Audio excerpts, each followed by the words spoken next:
ಆತ್ಮೀಯ H16 news ಅರ್ಥಾತ್ ಸೀತಾರಾಮ್ ನ್ಯೂಸದ ವೀಕ್ಷಕರೇ, ನಾನು ನಿಮ್ಮವ ಎಂ ಆಯುಧ ಮಲ್ಲಪ್ಪ ಜೊತೆ ಅವರು.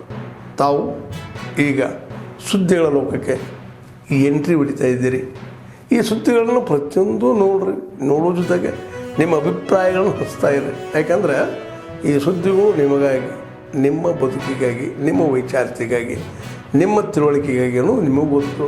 ಜೊತೆಗೆ ನಮಗೂ ನಿಮ್ಮೊಂದಿಗೆ ಇದೊಂದು ಮಾತಾಡುವಂಥ ಜೊತೆಗೆ ಸುದ್ದಿಗಳನ್ನು ಬಿಡುವಂಥ ಕೆಲಸ. ಈ ಕೆಲಸದಲ್ಲಿ ನಾವು ನಿಮ್ಮೊಂದಿಗಿದ್ದೀವಿ ಅಂತ ಹೇಳ್ತಾ ನೋಡ್ತಾ ಇರಿ ಸುದ್ದಿಗಳನ್ನು. ಆ ವ್ಯಕ್ತಿಗಳು ನಮ್ಮಲ್ಲಿದ್ದಾರೆ. ಕಣ್ಣಲ್ಲಿ ನೀರು ಹಾಕೊಂಡು ಹೇಳ್ತಿದೆ, ಸಾಧ್ಯನೇ ಇಲ್ಲ. ನಮಗೆ ಈಗ ಅಡಿಕೆ ವ್ಯಾಪಾರ ಆದರೆ ಟೆಂಡರ್ ಆದರೆ ನಮ್ಗೆ ಕೊಡ್ಲಿಕ್ಕೆ ದುಡ್ಡಿಲ್ಲ ಹೇಳಿ ಹೋಗ್ಬೋದು. ಹೇಳಿ ಕಳಿಸಿದ್ದಾರೆ ಈಗ ಬಂದು ಎಂದು ವ್ಯವಸ್ಥೆ ಮಾಡ್ಕೊಂಡು ಹೋಗಿರ್ತೀನಿ. ಇದು ಈಗ ಒಂದು 2 ವರ್ಷದ ಹಿಂದೆ ಇವರು ಚಿಟ್ಟಾಣಿ ವೇಷ ಮಾಡಿದರು. ನಮ್ಮ ಜನರ ಮೀಟಿಂಗ್ನಲ್ಲಿ ಅವರು ಬೆಳೆ ಸಾಲ ಕೊಡಲಿಲ್ಲ ಹೇಳಿ ಏನು ಉದ್ದೆ ಆದಂಥ ಬೆಟ್ಟಗಳನ್ನು ಕಟ್ಕೊಂಡು ಗಲಾಟೆ. ಆದರೆ ನಾವು ತಿರುಗು ತುಂಬುವ ಸಾಮರ್ಥ್ಯ ಇದೆ ಅವ್ರಿಗೆ ನೋಡಿ, ಯಾಕಂದ್ರೆ ಸ್ವಲ್ಪ ಬಿಗಿ ಮಾಡಬೇಕು ಅನ್ನುವಂಥ ಉದ್ದೇಶದಿಂದ ನಾವು ಮಾಡಿದ್ದೆವು. ಆದರೆ ಕೊಟ್ಟಿದೆ. ಆದರೆ ಮೊದಲು ಸ್ವಲ್ಪ ಬಿಗಿ ಮಾಡಿದ್ದು ಮೊದಲೇ ಕೊಡಲಿಲ್ಲ. ನಾವು ಲಾಸ್ಟ್ 1-2 ದಿವಸದೊಳಗೆ ಏನು ಕೊಟ್ಟಿದ್ದೇವೆ. ನಾವು ಎಲ್ಲೂ ಈ KDC ಬ್ಯಾಂಕಿನ ಸಾಲ ತೊಗೊಳ್ಳಿಕ್ಕೆ ಅಧ್ಯಕ್ಷರ ಹತ್ರ ಹೋಗಿ ಇದೇ ನಿಯೋಗ ನೀವು ಸಾಲ ಕೊಡಬೇಡಿ ಹೇಳಿ ಕೇಳಿದ್ರು. ನಾವು ಒಂದು ಸಾಲ ತೊಗೊಳ್ಳಿ ಅದು ಕೊಟ್ಟಿದ್ದೇವೆ. ಈಗ ಅವರು ಅದೇ ಇದ್ರ ಪಾತ್ರ ಇಟ್ಕೊಂಡು ಜನರಿಗೆ ಸರಕು ಕೊಡ್ಬೋದಾಗಿತ್ತು, ಅದ್ರ ಬಿಟ್ಟು ಕೊಡ್ಲಿಕ್ಕೆ ಆಗೋದಿಲ್ಲ ಹೇಳಿ ಹಿಂಗೆ ಮಾಡಿದ್ರು. ಅದು ಒಂದಕ್ಕೊಂದಕ್ಕೆ ದಯವಿಟ್ಟು ತಾಳೇ ಇಲ್ಲ. ಜನರಿಗೆ ಏನೋ ರವಿಶೇಖರು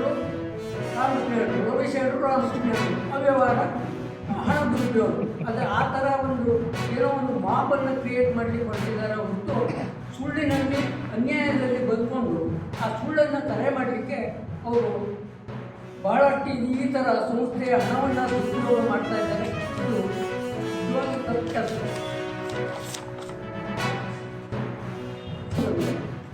ನಾನು 24/9/24 ಸಂಸ್ಥೆಯ ವಾರ್ಷಿಕ ಸರ್ವಸಾಧಾರಣ ಸಭೆಯಲ್ಲಿ ನಾನು ರಾಜೀನಾಮೆ ಕೊಟ್ಟೆ.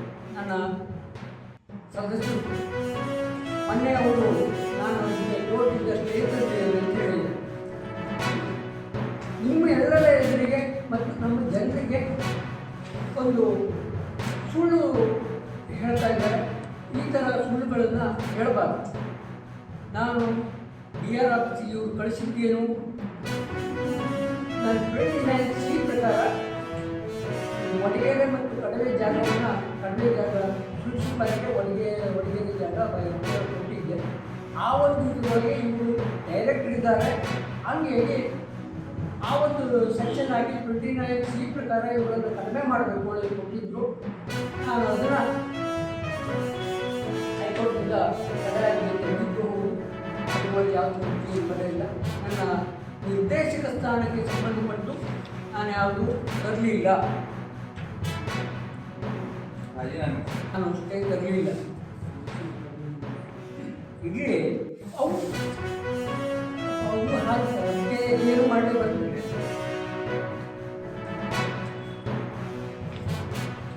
ಈ ಸಲ ಅಡವಿಗಳು ಇದೆ. ಅವರು ಕಾಯ್ದೆಯನ್ನು ಹೇಳ್ತಾರೆ, ಕಾಯ್ದೆ ಪುಸ್ತಕಗಳು ಬರೀತಾರೆ. ನಾನು ಪಬ್ಲಿಕ್ಕಾಗಿ ರಾಜೀನಾಮೆಯನ್ನು ಕೊಟ್ಟಿದ್ದೇನೆ, ಪಬ್ಲಿಕ್ನಲ್ಲಿ ಸಹಿ ಹಾಕಿದ್ದೇನೆ, ಪಬ್ಲಿಕ್ನಲ್ಲಿ ಅಲ್ಲಿ ಕಾರ್ಯದರ್ಶಿಗೆ ಹ್ಯಾಂಡ್ ಓವರ್ ಮಾಡಿದ್ದೇನೆ.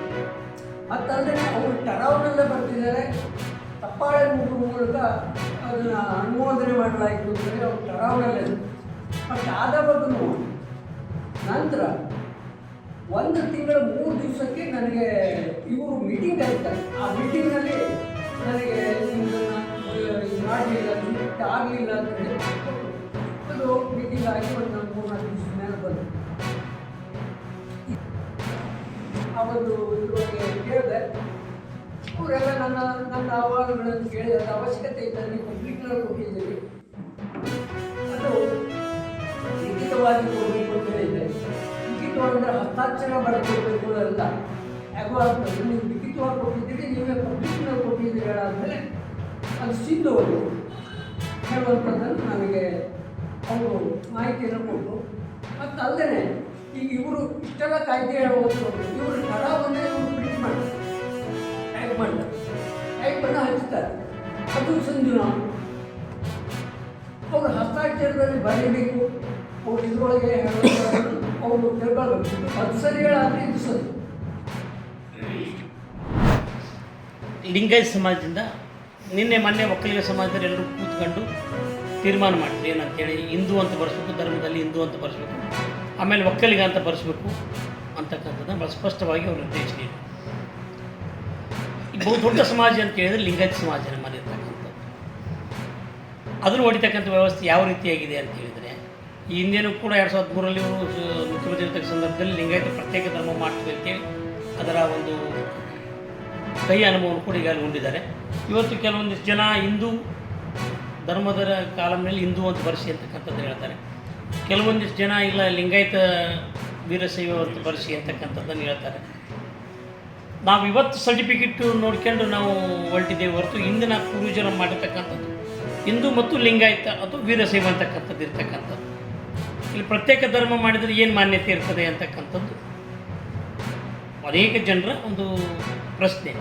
ಹಾಗಾಗಿ ಅದನ್ನು ಗೊಂದಲ ಮಾಡತಕ್ಕಂಥ ವ್ಯವಸ್ಥೆ ಹೊಂಟಿದೆ. ಉಪಜಾತಿಗಳು ಹೊಡಿತಕ್ಕಂಥದ್ದು ಒಟ್ಟಾರೆ ಈಗ ಒಂದು ನಾವೆಷ್ಟು ಎಲ್ಲ ಜನರಲ್ಲಿ ಇದ್ದೀವಿ, ನಾವೆಲ್ಲರೂ ಕೂಡ ಒಂದೇ ಧ್ವನಿಯೊಳಗೆ ಬಂದರೆ ಅದಕ್ಕೊಂದು ಶಕ್ತಿ ಇರ್ತದೆ. ನಮ್ಮೊಳಗೆ ಭಿನ್ನ ಶಕ್ತಿ ಬಂದು ಏನಾಗ್ತದೆ ಹೇಳಿ, ದೊಡ್ಡ ಸಮಾಜ ಹೊಡೆದಂಗೆ ಆಗ್ತದೆ ತಾನೆ. ಅದು ಇದರಲ್ಲಿರ್ತಕ್ಕಂಥ ಹುನ್ನಾರ. ಇವತ್ತೇನು ಜಾತಿ ಗಣತಿ ಮಾಡ್ತಕ್ಕಂಥ ಅಧಿಕಾರ ರಾಜ್ಯ ಸರ್ಕಾರಕ್ಕಿಲ್ಲ. ಅದನ್ನೇ ಇವರು ತಿರುಚಿ ಶೈಕ್ಷಣಿಕ ಮತ್ತು ಸಾಮಾಜಿಕ ಮತ್ತು ಆರ್ಥಿಕ ಪ್ರಗತಿಯನ್ನು ಸಮೀಕ್ಷೆ ಮಾಡ್ತಿರ್ತಕ್ಕಂಥ ಹೆಸರಿನ ಮೇಲೆ ಹೊರಟಿದ್ದಾರೆ. ಈಗಾಗಲೇ ತೀವ್ರತರವಾಗಿರ್ತಕ್ಕಂಥ ವಿರೋಧನೂ ಕೂಡ ಆಗಿದೆ. ಆದಾಗಿ ಕೂಡ ಸಿದ್ದರಾಮಯ್ಯನವರು ಒಂಥರ ಆಟ ಹಿಡ್ಕೊಂಡು ಮಾಡಲೇಬೇಕು ಅಂತಕ್ಕಂಥ ಹಿನ್ನೆಲೆ ಒಳಗಡೆ ಪ್ರಾರಂಭ ಮಾಡಿರ್ತಕ್ಕಂಥದ್ದು. ಅಂದರೆ ವ್ಯವಸ್ಥಿತವಾಗಿ ಸಮಾಜವನ್ನು ಹೊಡಿತಕ್ಕಂಥ ತಂತ್ರ ಇದರಲ್ಲಿದೆ. ಅದನ್ನು ಬೇರೆ ರೀತಿ ನಾವು ಹೇಳ್ತಿದ್ವಿ, ನಾವು ಕೂಡ ಹೇಳಿದ್ವಿ, ವಿರೋಧ ಪಕ್ಷವಾಗಿ ಕೂಡ ಹೇಳಿದ್ವಿ, ಇದು ಸರಿಯಲ್ಲ. ಈಗಾಗಲೇ 2026ಕ್ಕೆ ಜಾತಿ ಗಣತಿನೂ ಮಾಡಬೇಕು ಅಂಥೇಳಿ ಕೇಂದ್ರ ಸರ್ಕಾರ ತೀರ್ಮಾನ ತೆಗೆದುಕೊಂಡಿದೆ. ಜನಗಣತಿ ಮತ್ತು ಜಾತಿ ಗಣತಿ ಎರಡು ಆಗ್ತಿದ್ದು ಅವಶ್ಯಕತೆ ಇಲ್ಲ ಅಂತಕ್ಕಂಥದ್ದನ್ನು ಕೂಡ ನಾವು ಹೇಳಿದ್ವಿ. ಆದರೆ ಅವ್ರಿಗೆ ಆಟಿಗೆ ಬಿದ್ದಾರ್ದಿನಿಸ್ ಮಾಡಿದರು. ಈ ಹಿಂದೇನೂ ಕೂಡ ಆ ಬಾರಿ ಅವರು ಮುಖ್ಯಮಂತ್ರಿ ಇರ್ತಕ್ಕಂಥ ಸಂದರ್ಭದಲ್ಲಿ ಕಾಂತರಾಜ್ ಆಯೋಗವನ್ನು ನೇಮಕ ಮಾಡಿ ಅದರ ವರದಿಯನ್ನು ತೆಗೆದುಕೊಂಡು ಅದನ್ನು ಇಂಪ್ಲಿಮೆಂಟ್ ಮಾಡಲಿಲ್ಲ. ಅದು ಕಸದ ಬುಟ್ಟಿ ಬಿತ್ತು. ಆದರೆ ಅದು ವಿರೋಧ ಆದಮೇಲೆ ಮತ್ತೆ ಒಂದು ಸಮೀಕ್ಷೆ ಮಾಡ್ತೀವಿ ಅಂತೇಳಿ ಘೋಷಣೆ ಮಾಡಿದರು.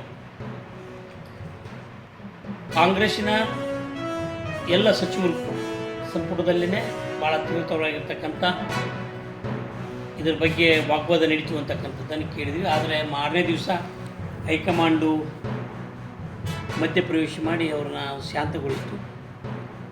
ಅಂದರೆ ಒಟ್ಟಾರೆ ಇದು ವ್ಯವಸ್ಥಿತವಾಗಿರ್ತಕ್ಕಂಥ ಸಂಸು, ಹೊಡಲೇಬೇಕು, ಸಮಾಜವನ್ನು ಹೊಡೆದಾಡಬೇಕು ಅಂತಕ್ಕಂಥ ವ್ಯವಸ್ಥಿತವಾಗಿರ್ತಕ್ಕಂಥ ಸಂಸು. ಅದಕ್ಕೆ ನಾನು ತಮ್ಮ ಮುಖೇನ ಎಲ್ಲರಲ್ಲೂ ಕೂಡ ನಾವು ಪಕ್ಷದ ವತಿಯಿಂದಲೇ ಇದು ಹೇಳ್ತಕ್ಕಂಥದ್ದು ವಿನಂತಿ ಏನು ಮಾಡ್ಕೊಳ್ತೀವಿ, ಧರ್ಮದ ಕಾಲಂನಲ್ಲಿ ಹಿಂದೂ ಅಂತಕ್ಕಂಥದ್ದನ್ನು ನಮೂದಿಸಬೇಕು ಮತ್ತು ಜಾತಿಯ ಕಾಲಂನಲ್ಲಿ ನಿಮ್ಮ ಜಾತಿಗಳನ್ನು ಬರೆಸಬೇಕು ಮತ್ತು ಉಪಜಾತಿಗಳೇನಿದೆ ಉಪಜಾತಿಗಳನ್ನು ಬರೆಸಿ. ಆದರೆ ಧರ್ಮ ಅಂತಕ್ಕಂಥ ಸಂದರ್ಭದ ಕಾಲಂನಲ್ಲಿ ನೀವು ಹಿಂದೂ ಅಂತಕ್ಕಂಥದ್ದನ್ನು ಕಡ್ಡಾಯವಾಗಿ ನಮೂದಿಸಬೇಕು ಅಂತಕ್ಕಂಥ ವಿನಂತಿಯನ್ನು ರಾಜ್ಯಾಧ್ಯಕ್ಷರು ಈಗಾಗಲೇ ಇದಕ್ಕೆ ಕರೆ ಕೊಟ್ಟಿದ್ದಾರೆ. ಎಲ್ಲ ಕಡೆ ಕೂಡ ನೀವು ಕೂಡ ಅಲ್ಲಿ ಪ್ರೆಸ್ ಮೀಟ್ ಮಾಡಿ ಎಲ್ಲ ಕಡೆ ಹೇಳಬೇಕು ಅಂತಕ್ಕಂಥದ್ದು ಇರೋದ್ರಿಂದ ಹಿಂದೂ ಅಂತಕ್ಕಂಥದ್ದನ್ನು ಬರೆಸಬೇಕು ಅಂತಕ್ಕಂಥ ಒಂದು ವಿನಂತಿಯನ್ನು ಈ ಸಂದರ್ಭದಲ್ಲಿ ಎಲ್ಲ ಸಮಾಜದ ಬಂಧುಗಳು ಕೂಡ ಮಾಡೋಕ್ಕೆ ಇಚ್ಛೆ ಪಡ್ತೀವಿ.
ಆದ್ಮೇಲೆ ಎಲ್ಲ ಸುದ್ದಿಗಳನ್ನು ನೋಡಿದ್ರಲ್ಲ, ಏನು ಅನಿಸ್ತು ನಿಮಗೆ?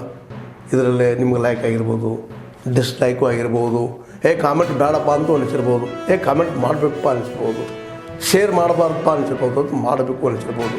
ಏನಾದರೂ ಆಗಲಿ ಶೇರ್ ಮಾಡ್ತಾಯಿರಿ, ಈ ನ್ಯೂಸ್ಗಳನ್ನ ಹಂಚ್ತಾ ಇರಿ, ಜೊತೆಗೆ ಇದಕ್ಕೆ ಸಬ್ಸ್ಕ್ರೈಬ್ ಆಗ್ತಾಯಿರಿ ಅಂತ ಹೇಳ್ತಾ H16 ನ್ಯೂಸ್ ಅರ್ಥಾತ್ ಹೇ ಸೀತಾರಾಮ್, ಇದು ಸತ್ಯದ ಕೈಗೆ ನಡಿ. ವಂದನೆಗಳು.